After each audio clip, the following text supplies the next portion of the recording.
This is Bloomberg UTV.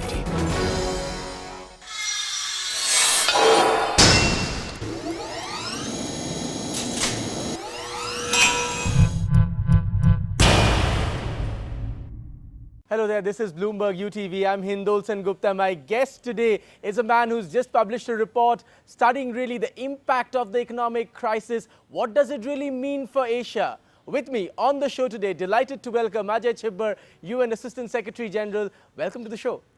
Thank you very much. I want to begin by asking you, lessons of Dubai. Even as hope was beginning to creep into the economy, here's Dubai, and some people are saying Mumbai is next. What is then the big lesson of Dubai? Yeah, they say Dubai, Mumbai, Shanghai. That's right. Well, Dubai, I think, of course, when you look at the size of the debt, it's not that large. But of course, it is a symbol of excess. And I think what it is revealing is that there are still problems there that have been to some extent hidden by the huge sort of monetary expansion and stimuli that we have seen around the world. And that lurking underneath all that liquidity, the world awash with liquidity, there could still be a lot of structural problems and hidden problems. So Dubai is a signal that all is not yet over, and that we have to be still looking carefully at where the world economy goes next, and particularly at certain parts of it. India wants to know if the Dubai model can be rebuilt and rebuilt this time sustainably, because India has a large stake in in some senses the sustainable rebuilding of the Dubai model. Can it be rebuilt, or was it a hoax that will now crumble? Well, Dubai, of course, because of its very heavy reliance on property market, because of that sort of single reliance on property and the sort of inflated valuation of properties and building up expectations around simply the property market, I think is not a sustainable model. But a model for Asia, for India, which is much less reliant on these kind of property bubbles, and also to some extent much less reliant on exporting to a debt-laden West, has to be the solution going forward. The state of Kerala, the government of India, really the country called India, has long been used to seeing Dubai as a remittance, if I may say so, a remittance heaven. It's where so much money comes in, and suddenly we are faced with a situation where 53,000 people are suddenly back on our shores or are wanting to return immediately on our shores. In the future, will that remittance heaven, whatever we want to call it, will that continue, or is that theme dead?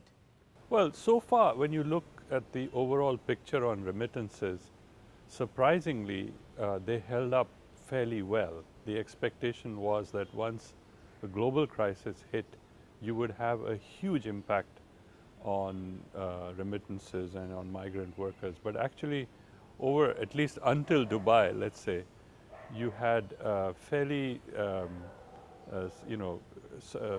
very little impact, as it were, on We'll come to that in just a bit, but I wanted you to concentrate on Dubai and sort of tell me if, I know your report mentioned, and I found that particularly striking, about the sort of difference between unsustainable or, in some senses, fragile capital that flows in and flows out quickly, but labor, which especially in healthcare, which continues, the migration of labor, especially in healthcare, continues and hold out strong, which is why the remittances continue. But will Dubai remain a remittance heaven for India? Well, I mean, clearly, if Dubai goes bust, I mean, a lot of people will be without jobs and will have to be returning home. And we are already seeing signs of that in Kerala.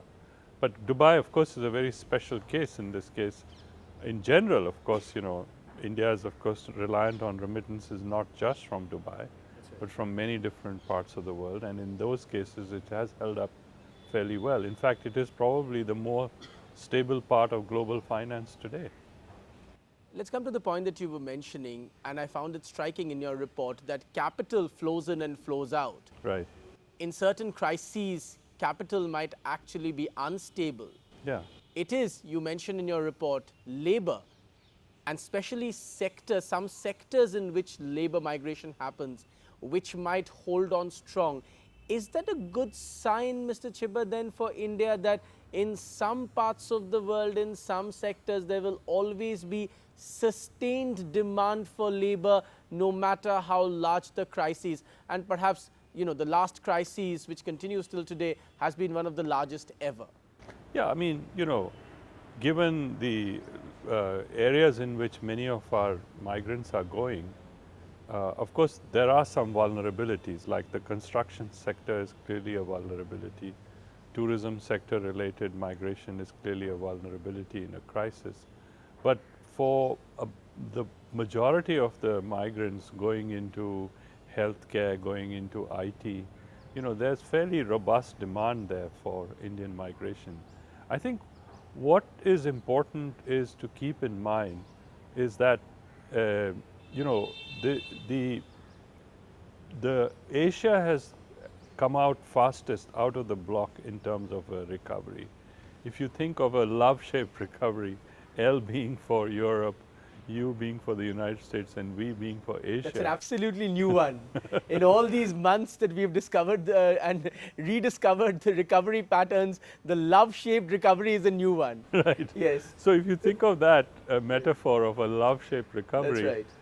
Then, where does all this liquidity that's sloshing around all over the world go? It will go first to where there's the V-shaped recovery. So Asia is attracting today a very large inflow of short-term volatile capital. And it has to be extremely careful, because this capital can reverse very, very quickly and create the very crisis that Asia is trying to avoid. There's a very large amount of capital that's flowing into Asia at this point, looking for a quick return.